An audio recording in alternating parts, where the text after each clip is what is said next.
La compagnie aérienne Brazza Airlines a effectué ce lundi 20 avril son vol inaugural, marquant officiellement son entrée dans le paysage du transport aérien congolais. Parmi les passagers à bord, quelques membres du gouvernement, dont le ministre des Transports, de l'Aviation civile et de la Marine marchande, Olga Ingrid Ghislaine Ebuka Babakas. Ce premier vol, reliant Brazzaville à Pointe-Noire, s'est déroulé dans de bonnes conditions. Dès son atterrissage sur le tarmac de l'aéroport international Antonio Agostinho Neto, l'avion a été accueilli par un baptême d'eau de la part des deux véhicules de l'ANAC, au grand bonheur des passagers qui apprécient ce premier vol. Je remercie d'avoir le président de la République.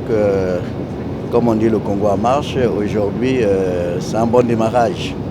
Du fait qu'on a un bijou, un engin très propre et le service est accueillant. On a fait un très bon vol à l'aller. Mes impressions pour ce vol sont positives et pourvu que ça dure, et c'est ce que nous souhaitons.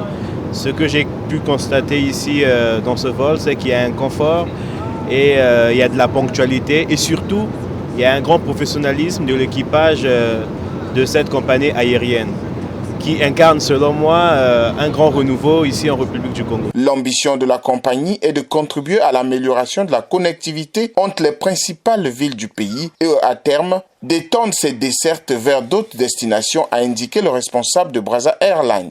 Je souhaite adresser mes remerciements les plus déférents à l'endroit de son Excellence, le Président de la République, pour ses conseils et encouragements pour l'implantation de Dexfly en République du Congo, afin d'être un acteur du ciel congolais aux côtés des autres compagnies aériennes. Notre ambition est claire. Vous offrir des liaisons aériennes fiables, ponctuelles et confortables. La certification IOSA de nos opérations en témoigne et reflète notre exigence en matière de sécurité. Le groupe Dexfly entend s'inscrire durablement en République du Congo avec la volonté d'y développer à long terme l'ensemble de ces.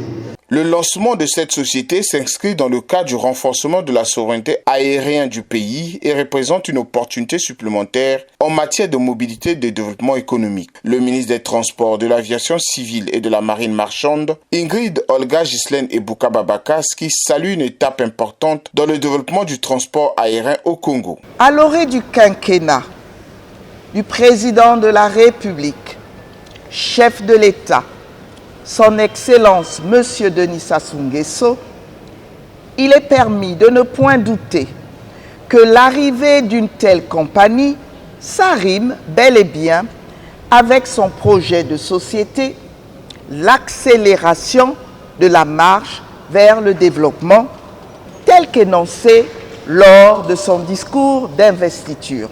En effet, à une certaine échelle, l'activité croissante de Brazza Airlines participera assurément à redynamiser l'économie nationale en renforçant les échanges commerciaux, touristiques et culturels entre nos différents départements, tout en offrant des opportunités d'emploi au profit des jeunes Congolais. Et là, j'ouvre les guillemets, avenir du Congo, un avenir qui se conjugue au présent.